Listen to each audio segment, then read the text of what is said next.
개발협력 협동조합 빙고 대표 권기정입니다. 오늘 제가 맡은 시간에는 국제개발, 국제개발을 하면은 해외에서 NGO 활동이나 긴국고 이런 것들을 많이 생각하는데 국제개발에 대해서 일반인들이 많이 어렵게 생각하시고요. 이거에 대해서 좀 문턱이 높다 이런 어려움이 있어서 누구나 참여하는 국제개발이라는 주제로 이야기를 한번 좀 함께 해보려고 합니다. 그러면은 우선 국제개발 협력이 뭔지 우리 간단하게 아시는 분도 많이 계실 것 같은데 간단하게 짚어보고 넘어가도록 하겠습니다. 일단 국제개발은 재난이 일어난 현장에서 재난은 특별히 일시적인 재난과 만성적인 재난으로 나눌 수가 있어요. 일시적인 재난은 가령 전쟁이 발생한다든가 전쟁, 내전, 때로는 가뭄 혹은 홍수 그리고 지진 등 기상이변으로 인한 천재지변과 또 사람들 국가 간의 어느 국내에 전쟁들로 발생했던 그런 재난들도 많은 인원들 피난민이 발생합니다. 이럴 때 활동하는 것들, 이럴 때 발생하는 일들을 보통 저희가 일시적 재난이라고 이제 설명을 하죠. 예, 그 다음에 이제 또 다른 재난으로 볼 수 있는 거는 만성적 재난으로 볼 수가 있어요.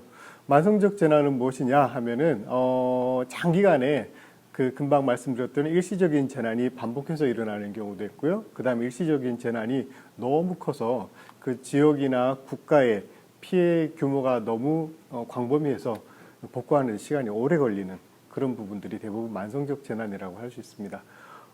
그림에서 보면은 일단 좀 밝은 색은 노란색 계열은 조금 어려운 나라들 그리고 붉은색 그 다음에 검붉은색으로 갈수록 만성적 재난이 심각한 나라들이 이제 표시가 되었거든요. 대부분의 경우 일시적 재난들이 반복해서 일어나서 만성적 재난으로 가기도 하고요. 그 다음에 만성적 재난이 어려운 그렇게 많이 확대된 나라에서 또 재난이 또 많은 경우에 또 발생합니다. 그래서 그 나라에서 가뭄, 홍수들이 또 빈번하게 발생해서 이 만성적 재난이 더욱더 악화되는 경우가 좀 많이 있습니다. 이런 두 가지 이제 사례가 일시적 재난과 만성적 재난의 이제 설명이 될 수 있을 것 같은데요.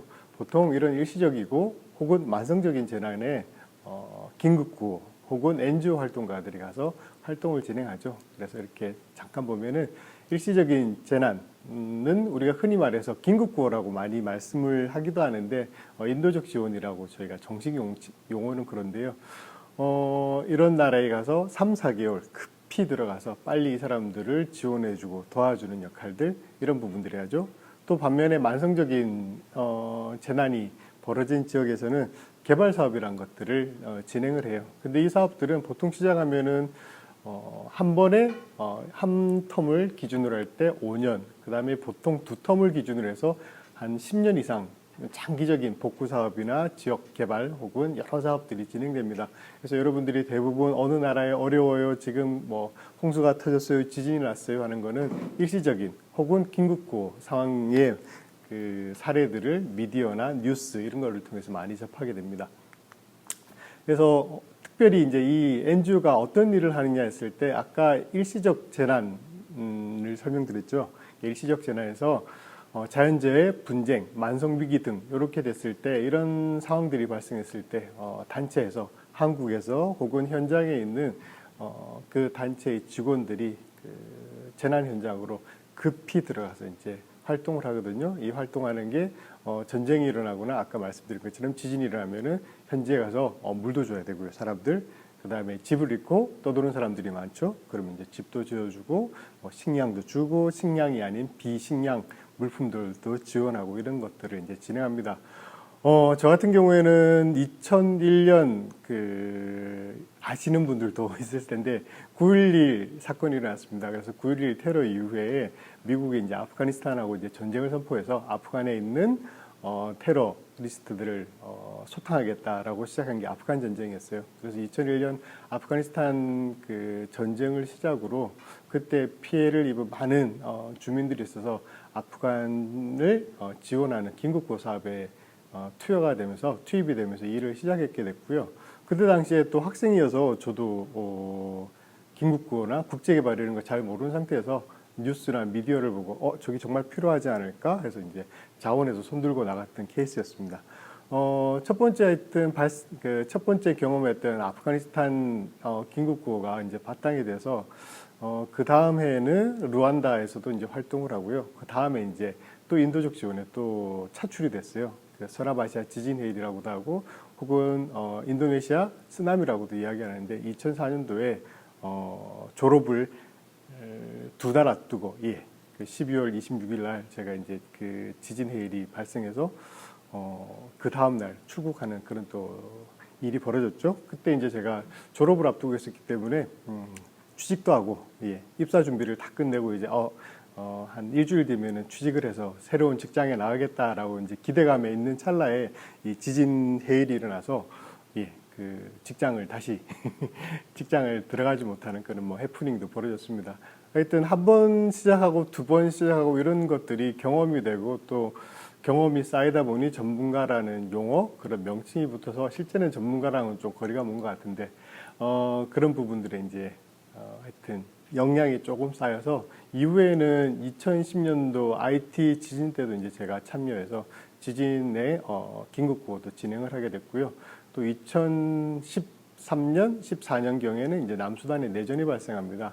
이때는 제가 내전의 긴급구호로 들어간 건 아닌데 남수단이 독립하면서 남수단이 전 세계에서 가장 어려운 나라가 되어서 이 나라를 좀 잘 지역 개발을 잘해서 조금 나은 삶이 되었으면 좋겠다. 지역 주민들이 이렇게 해서 들어갔었는데 들어가서 활동하는 도중에 내전이 터져서 또 남수단 내전 피해 긴급구호 사업들을 진행하는 그런 역할도 또 진행을 했던 경험이 있습니다. 인도적 지원 혹은 긴급구호 사업은 금방 말씀드린 것처럼 이렇게 자연재해, 분쟁 등에 대해서 발생했던 경우에 저희가 조기 대응을 하고 또 아까 말씀드린 것처럼 한 두 달, 석 달간 현장에서 이제 열심히 활동을 해요. 대부분 전문가로 이루어졌고 이 영역은 전문가들의 영역이라서 잠깐 넘어가도록 하겠습니다. 이 정도로. 그 다음에 이제 말씀드릴 수 있는 게 데벨롭먼트라고 저희가 하는 그 개발 활동이에요. 아까 말씀드린 것처럼 만성적인 상황에서는 저희가 이 만성적인 어려움들을 좀 해결하기 위해서 교육도 지원해야 되고요. 보건의료, 지역개발, 복지사업, 그 다음 환경 등등의 이제 사업들을 진행해요. 근데 아시다시피 교육 사업이 한 해, 두 해에 끝나는 사업도 아니고요. 교육이라는 것들을 시작하면 최소한 5년, 10년, 장기적으로는 한 30년을 보고 길게 지속해야 되는 사업이기 때문에 개발 사업에서는 아까 이전에 언급했듯이 한 10년 혹은 20년 이상의 긴 호흡으로 이제 NGO가 활동을 합니다. 그래서 여러분들이 이제 보여드리면은 아까 금방 말씀했던 재난이 터지거나 혹은 만성적인 사업에서도 저희가 학교를 짓고 학교를 운영하는 이런 일도 진행을 하고 있고요. 생각보다 식수위생이 또 되게 어려운 사항들이 많이 있어요. 그 음식을 일주일 혹시 굶을 수는 있지만 그 식수를 일주일 못 먹게 되면 대부분 사람들은 사망에 이르고요. 또 깨끗한 식수를 공급받지 못하면은 2차적으로 위생적인 부분, 그 다음에 의료적인 사고들도 많이 발생하기 때문에 그 식수 위생이 또 되게 중요한 부분이고요. 많은 경우에 만성이든 긴급이든 이들 주민들에게 가장 필요한 부분들이 이제 주거 부분이 많이 있어요. 그래서 집을 잃거나 아니면 집을 버리고 지역을 버리고 떠나오는 분들에게 집을 지어주는 역할 이런 부분들을 진행하고 있고요. 특별히 그 재난이 일어나는 현장에서는 아이들 혹은 여성들이 보호를 받아야 되는 경우들이 많이 있습니다. 긴급구호 상황에서는 주민들에게 물자를 나눠주는데 이럴 때 물자를 받을 수 있는 사람들은 대부분 건강한 젊은 남성들이 물자를 많이 받아갈 수가 있겠죠. 그런 경우가 많이 발생하고 반면에 아동, 여성들이 배제가 되는 경우가 많이 있어요. 그래서 이 분들을 대상으로 아동이나 여성들을 대상으로 저희가 보호사업들도 또 지속적으로 또 적극적으로 진행하는 부분들이 있고요. 말씀드린 것처럼 제일 중요한 건 또 먹는 거잖아요. 그래서 식량을 아이들 혹은 지역 주민들에게 식량 제공하는 프로그램들도 진행하고 있습니다. 또 저희가 그 IT에서는 지진이 나서 집을 지어주기 위해서 들어갔어요. 근데 집을 지어주기 위해서 들어가서 열심히 하고 있는데 아까 말씀드린 것처럼 위생 상태가 물이 없어서 위생 상태가 되게 안 좋아졌고요. 그에 따라서 IT 지역에는 콜레라가 또 창궐하게 됐죠. 그렇게 되면 저희가 집을 지으러 들어갔으나 그 사람들의 집 짓는 것도 중요하지만 그때 당시에는 또 콜레라를 예방하거나 퇴치하는 작업이 필요하니까 또 보건 사업들도 이제 진행하고 있습니다. 인도적 지원 혹은 긴급 구호는 아까 말씀드린 바와 같이 그렇게 상시적인 부분은 아니고요. 사건이 발생했을 때 저희가 활동을 하고 있고 금방 이렇게 말씀드렸던 개발 사업들은 제가 루안다, 에티오피아, 이집트, 도미니카 그리고 남수단 등에서 한 10여 년 정도 활동을 이렇게 진행을 했습니다. 현장에서 한 15년 정도 활동을 하다가 고민을 했죠. 빈곤을 없애는 방법은 무엇이 있을까?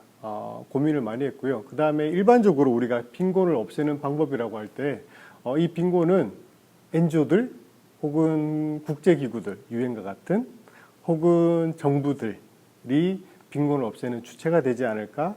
또 그런 사람들이 또 실질적으로 현장에 많이 있긴 합니다.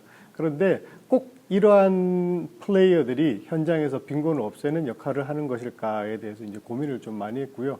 한 10여 년을 쭉 돌아보면서 이거 말고 다른 방법이 있지는 않을까 고민을 좀 많이 했습니다. 그래서 지난 4년 전에 한국의 귀국에서 새로운 시대, 새로운 형태의 국제개발 협력을 해야 되겠다라는 생각을 하게 되었습니다. 앞서 설명드린 것처럼 우리가 국제개발 현장에 대해서 제가 아무나 할 수 있고 쉽게 할 수 있다고 생각하는데 여전히 많은 분들은 그게 진짜일까 사실일까라는 이제 의구심을 갖게 되죠. 근데 제가 하나 그림을 보여드릴게요. 보시는 사진이 어디일까요? 예, 보시면은 너무 멋지죠. 예, 나무들도 푸르른 나무들도 있고요. 건물들도 이제 많이 올라와 있어갖고 저기 보면 어디 유럽에 잘 사는 나라 아닐까? 혹은 뭐 미주에 잘 사는 나라가 아닐까라는 생각을 하시겠죠? 이 나라에 가면은 또 쇼핑몰도 이런 멋지게 있는 쇼핑몰도 있습니다. 예, 이 나라가 어딜까요? 마음속에서 한번 그려보시고 예, 아무 나라나 아무 도시나 떠올려 보세요. 예, 떠올리셨죠? 예, 정답을 말씀드릴게요. 예. 여기 혹시 어디신지 아십니까? 예, 여기는 케냐입니다. 케냐는 우리 한국 사람들 특히 동물의 왕국으로 유명하기도 하고요. 사파리, 그다음에 동물들의 천국이라고 잘 알려져 있죠. 그리고 한국에는 동물들이 많이 살고 있고 사파리가 유명한 나라로 그 케냐가 오히려 많이 알려져 있고 또 반면에 슬럼 지역에 가난한 아이들이 또 이렇게 살아서 가난한 사람들이 정말 많은 나라. 그래서 NGO들이 많이 활동하는 나라로 이제 케냐가 알려졌습니다. 근데 금방 보셨던 그림과 같이 케냐는 실제로 저런 빈곤한 삶들도 살고 있고요. 사람들은 또 어떤 이들은 또 보셨던 그림처럼 큰 빌딩에 깨끗한 환경 속에서 살기도 하고 또 한국과 동일하게 저런 멋진 쇼핑몰도 있는 데가 케냐입니다. 근데 더 놀라운 것은 케냐는 저렇게 쓰레기가 너무 많이 그 다음에 특히 일회용 플라스틱 비닐봉지들이 많이 있었고 이 나라의 경관 특히 사파리나 이런 부분들의 자연 경관을 많이 해친다는 이유로 2년 전부터 플라스틱 사용 금지법이 내려졌어요. 일회용품 사용 금지법. 그래서 케냐에서는 시장에 가면은 비닐봉지를 볼 수가 없어요. 그래서 대부분 케냐 사람들은 저기 보시면 이제 그 부직포로 만들어진 우리의 에코백이라고 하죠. 에코백 비슷하게 생긴 부직포로 만들어진 가방들을 활용하고 있고요. 일회용품을 사용하다가 적발 시에는 벌금이 1,000만 원에서 1,500만 원 정도 됩니다. 그리고 벌금뿐만 아니라 적발 시에 그 4년 이하의 징역도 살게 됩니다. 우리가 케냐라고 생각하면은 가난한 나라 혹은 동물들의 천국 정도만 생각했는데 케냐는 실제로 저희한 부유한 마을도 있고 부유한 사람들도 살고 있고 또 저렇게 멋진 쇼핑몰도 있고 또 반면에 우리 대한민국보다 오히려 조금 앞선 부분이 있죠. 일회용품을 사용하지 않겠다라는 대통령의 강력한 그 의지로 말미암아 그 주민들이 일회용품을 사용을 못하고 있어요. 그래서 최근에 우스갯소리는 아니지만 그래도 옆 나라에서 비닐봉지를 밀수입하는, 왜냐하면 실제 살아가는데 비닐봉지가 많이 필요하니까 그 나라에서는 못 만드니까 비닐봉지를 밀수입하는 그런 어처구니 없는 일도 발생하고 있다고 합니다. 케냐의 이런 노력들은 단지 케냐에 그치는 게 아니라 인근 나라 탄자니아, 우간다 등지로 이제 확대되고 있어요. 그래서 우리가 아프리카, 특히 동아프리카라면은 기근과 가난의 상징으로만 알려져 있었는데 이 나라들은 최근에 환경을 먼저 생각하는 그런 멋진 나라로 또 탈바꿈하고 있는 게 현실입니다. 국제개발은 가난한 나라에서 활동한다. 조금 다른 시선으로 바라볼 수 있겠죠. 그리고 국제개발이라는 걸 활동할 나라는 우리나라보다 의식 수준이 조금 낮을 것이다. 아니면 이 사람들은 우리보다 조금 어떤 부분에서 문화나 이런 부분에 조금 덜 발전돼 있을 것이다. 라는 선입견들이라는 걸 알 수 있겠죠. 어느 부분에서는 우리가 또 그 나라에 배워야 되는 부분들이 또 많이 있습니다.